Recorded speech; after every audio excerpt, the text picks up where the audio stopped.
अब classification of memory आती है। पहले बात ये है ना कि इसमें जो है इस वाले में यहाँ पर ये भी हैबिचुएशन और सेंसिटाइजेशन, ये भी एक तरह की क्लासिफिकेशन है, सही है।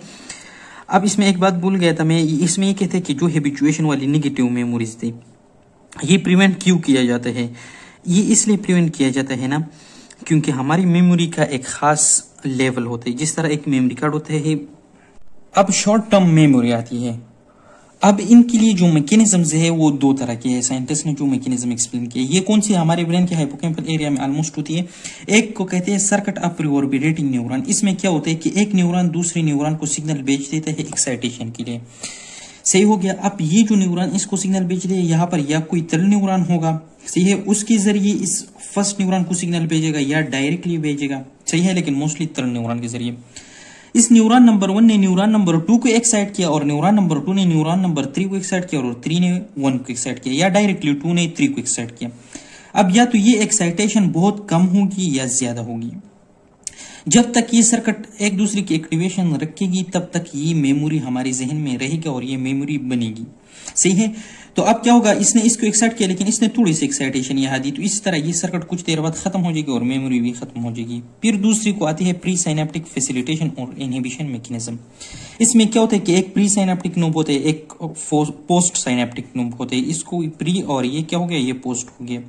इस तरह सिग्नल ट्रांसफर होता है। यहाँ पर क्या होता है, एक और तल न्यूरॉन होते हैं। ये न्यूरॉन क्या करते हैं, अगर ये एक्साइटेटरी न्यूरोट्रांसमीटर रिलीज करे, लेट्स से सेरोटोनिन, तो इस सिग्नल के साथ ये मिलकर और स्ट्रांग बनाएगा, सही है।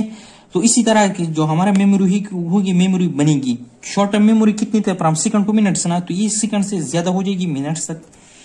अब अगर गेबा रिलीज करेगी तो ये उसी सेकंड ही में खत्म करेगी और इसको क्रॉस करेगी। तो ये दो थी। अब ये इन्होंने मिसाल दी है कि जिस तरह हम किसी टेलीफोन की नंबर को रीड कर देते हैं और दोबारा जब हम उसको रिकॉल कर देते हैं तो हमें उससे फिर भी हमें उनमें क्या होती है, एक किस्म की गलती होती है। तो इस तरह ये क्या है, शॉर्ट टर्म मेमोरी का एक एग्जाम्पल है। अब हमने एक वर्किंग मेमोरी भी डिस्कस की थी, वो भी शॉर्ट टर्म मेमोरी का एग्जाम्पल है। अब दूसरा आता है इंटरमीडिएट लॉन्ग टर्म मेमोरी। इसमें ये कहते हैं कि पहले बात यह है कि इंटरमीडिएट और लॉन्ग टर्म मेमोरी इन्होंने एक लॉन्ग टर्म मेमोरी में डाल दिया है। ये क्या होते है कि फ्यू मिनट से ये अप टू 3 वीक्स होती है। इसमें क्या होते हैं कि हमारे जो प्री साइनेप्टिक या पोस्ट साइनेप्टिक टर्मिनल है, इनमें कुछ केमिकल या फिजिकल चेंजेस आते हैं या सिमल्टेनियसली दोनों चेंजेस भी एक साथ आ सकती है। अब इन साइंटिस्ट ने क्या किया कि स्नेल, इन्होंने एप्लीजिया का नाम दिया है, उस पर एक्सपेरिमेंट की। उस पर किस तरह एक्सपेरिमेंट की कि एक प्री टर्मिनल रखा गया, प्री साइनेप्टिक टर्मिनल या प्री साइनेप्टिक एंडिंग जिसको सेंसरी टर्मिनल कहा गया, और एक पोस्ट साइनेप्टिक। और यहाँ पर जिस तरह था, यहाँ पर भी क्या था, एक सिग्नल रखे। जिस तरह यहाँ पर इनहिबिशन ये करता था बाय गेबा और फैसिलिटेशन करते हैं बाय सेरोटोनिन, इसी तरह यहाँ पर भी होता है। लेकिन यहाँ पर एक्सप्लेन किस तरह के है, कहते हैं ना कि इस प्री साइनेप्टिक टर्मिनल से पोस्ट साइनेप्टिक टर्मिनल तक एक सिग्नल जाती है जो कि क्या है, हमारी मेमोरी बनाएगी। यहाँ पर ये कहते हैं कि ये सिग्नल पहले बहुत स्ट्रांग जाएगी, अगर आप देखें तो इसकी जो एम्पलीट्यूड है वो ज्यादा है, फिर इस तरह कम कम होकर ये क्या हो जाएगी, डाई आउट हो जाएगी। इस प्रोसेस को क्या कहते हैं, हैबिचुएशन, जो ऑलरेडी हमने नेगेटिव मेमोरी के बारे में बताया था कि वो प्रिवेंट कैसे करती है। अब क्या होता है, इन्होंने नॉक्शियस स्टिमुलाई की जिक्र की है, लेकिन मैं ये बोलूंगा कि इस तरह हम कोई अटेंशन दे दे या उसको बहुत ज्यादा फोर्स करे अपने दिमाग पर कि हाँ ये चीज मुझे याद रखनी है, या एक इमोशनल सीन उसमें आ जाए, उन्होंने नॉक्शियस स्टिमुलस बताया है। अब इस तरह अगर बगैर स्टिमुलस के हो तो क्या होता है, ये डाई आउट हो जाएगी, ये फ्यू मिनट्स के लिए रहेगा। अब इसको 3 वीक्स तक ज्यादा करने के लिए कौन सा मैकेनिज्म होते हैं कि ये नॉक्शियस स्टिमुलाई आकर क्या करते हैं, इस प्री साइनेप्टिक टर्मिनल में इस सिग्नल के साथ मिलकर क्या करते हैं, इसको अगर हम इन दोनों का ऐड करें तो फिर इसका एम्पलीट्यूड भी क्या हो जाएगा, इंक्रीज हो जाएगा, और इस तरह इस स्टिमुलाई को स्ट्रांग बना देते हैं और इसको from few minutes to 3 weeks या अप टू फ्यू वीक्स इस मेमोरी को लॉन्ग बना देती है। तो ये यहाँ पर कौन सा रिलीज करेगा, सेरोटोनिन रिलीज करेगा यहाँ पर, और इस तरह मेमोरी को आगे बनाएगा। इसको हम यहाँ पर भी कहते हैं फैसिलिटेशन। अब molecular mechanism of intermediate memory पढ़ते हैं। तो पहले हैबिचुएशन के लिए पढ़ते हैं, है जो कि एक इनहिबिशन था। इसमें ये कहते हैं ना कि किसी वजह से ये कैल्शियम आयन जो होती है ये क्लोज हो जाती है प्री साइनेप्टिक मेम्ब्रेन में, और इसी वजह से प्री साइनेप्टिक मेम्ब्रेन में जो ट्रांसमीटर्स होती है वो पोस्ट साइनेप्टिक मेम्ब्रेन को बहुत कम ट्रांसफर होती है, और इसी तरह ये मेमोरी फॉर फ्यू सेकंड रहती है और फिर डाई आउट हो जाती है। सॉरी, फॉर फ्यू सेकंड नहीं, फॉर फ्यू मिनट्स, और ये लॉन्ग वीक तक नहीं जाता, सही है। दूसरी जगह में मैंने पढ़ा कि ये जो तल न्यूरॉन यहाँ पर होता है ये गेबा रिलीज कर देते हैं, जिसकी वजह से फाइनली ये कैल्शियम आयन के चैनल्स जो होते हैं ये इनहिबिट क्लोज हो जाती है और कैल्शियम आयंस अंदर नहीं आते और ये ट्रांसमीटर रिलीज नहीं होती या बहुत कम रिलीज होती है, क्योंकि इन ट्रांसमीटर को रिलीज करने के लिए कैल्शियम आयन जरूरी है। सही है। अब आगे क्या कहते हैं, जो फैसिलिटेशन मैकेनिज्म है, तो फैसिलिटेशन मैकेनिज्म में पहले ये कहते हैं कि यहाँ पर जो थर्ड न्यूरॉन था, जो नॉक्शियस स्टिमुलाई की वजह से क्या होगा, एक्टिवेट हो गया, इसको फैसिलिटेटर न्यूरॉन भी कहते थे।